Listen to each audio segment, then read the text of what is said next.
Mesdames, Messieurs, bonsoir ou bonjour. Le cours d'aujourd'hui est intitulé l'affectation.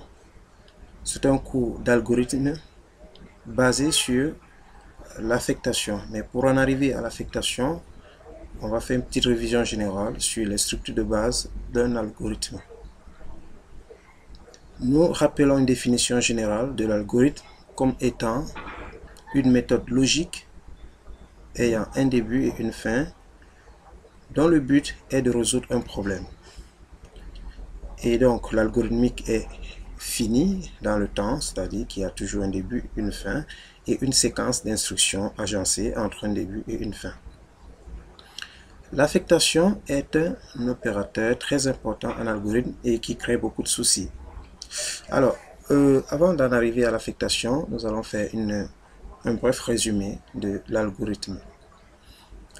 Le début de l'algorithme, nous avons dit qu'il y a plusieurs étapes, une partie conceptuelle et une partie pratique. Dans la partie conceptuelle, la première chose à mémoriser, c'est qu'il y a un problème. Il y a l'énoncé d'un problème. S'il n'y a pas de problème, il n'y a pas de logiciel. Par conséquent, il n'y a pas d'algorithme. Et donc, la première étape, c'est l'énoncé du problème.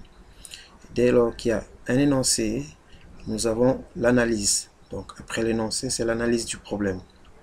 L'analyse consiste simplement à disséquer le problème, à donner les grandes lignes du problème pour en faire une très bonne compréhension.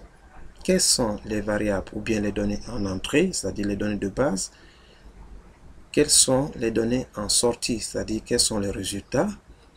Quels sont les calculs à faire? Donc cela se résume en trois phases dans l'analyse, c'est-à-dire les données en entrée, les données dont on a besoin pour résoudre le problème, les traitements, c'est-à-dire quels sont les calculs, quelles sont les conditions, et l'affichage des résultats. Quels sont les résultats à afficher?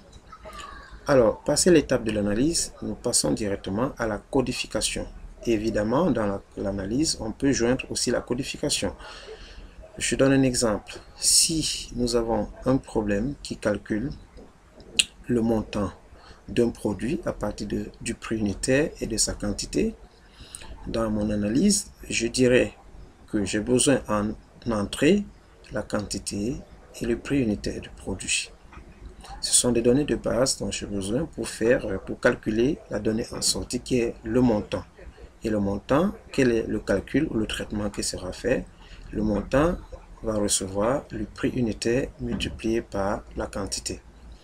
Voilà un exemple d'analyse. Alors, dans ma codification, l'étape de codification consiste simplement à abréger les valeurs. Au lieu d'avoir de longues phrases, la quantité en toutes lettres peut être abrégée par le mot QTE. Ainsi, donc, nous avons la notion de variable et la notion de codification de code. La variable prix unitaire peut être abrégée par le mot PU, qui signifie prix unitaire ou carrément prix. Le montant en toutes lettres MONTAN peut être abrégé par MT ou bien par MON, etc. Le nom du code sera à notre appréciation. Mais toujours est-il dit que dans l'algorithme, il faudra donc mettre un commentaire pour tous les éléments utilisés qui ne sont pas explicites. Si j'ai une variable qui s'appelle adresse, je peux l'abréger en mettant ADR. S'il y a une convention selon laquelle ADR est reconnu comme adresse, alors je n'aurai pas besoin d'explication. Mais s'il n'y a pas de convention, par exemple CA, ça peut être chiffre d'affaires en comptabilité, comme ça peut être une autre abréviation ailleurs. Donc si j'ai une variable qui s'appelle chiffre d'affaires, je l'appelle CA et je mets en commentaire le mot chiffre d'affaires. Et je rappelle que le commentaire en algorithme, c'est des délimiteurs que nous avons choisis. Par exemple, moi, dans mon cours d'algorithme, je propose les délimiteurs pourcentage au début du commentaire et pourcentage, le symbole pourcentage à la fin du commentaire. Alors tout à l'heure j'ai oublié de me présenter et il n'est pas trop tard.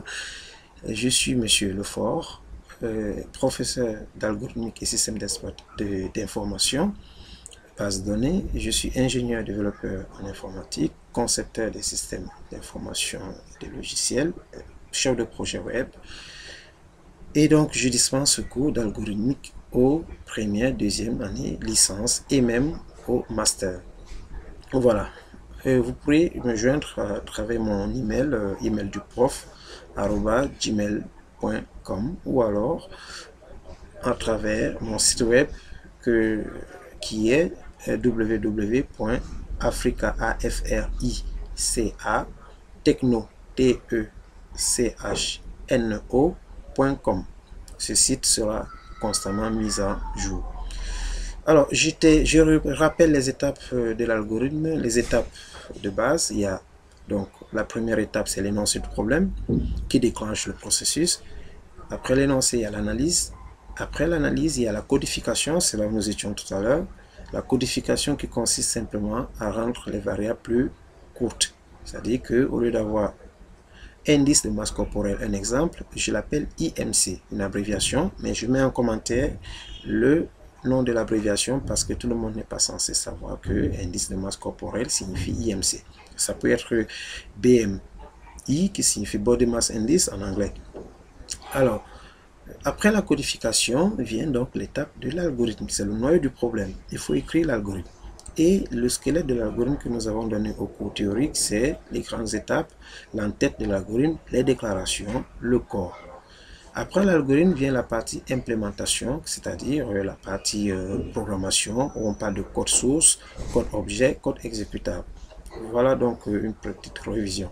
Maintenant, nous rentrons dans l'affectation, le but du cours, le but de cette vidéo. Qu'est-ce que l'affectation?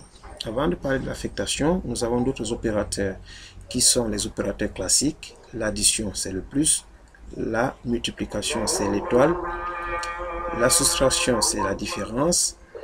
La division, c'est le slash. Le modulo, qui est une bête noire pour certaines personnes, on l'appelle mode, c'est le reste de la division entière. Le div, qui signifie division entière, simplement, c'est la division entière où on n'aura que des valeurs entières.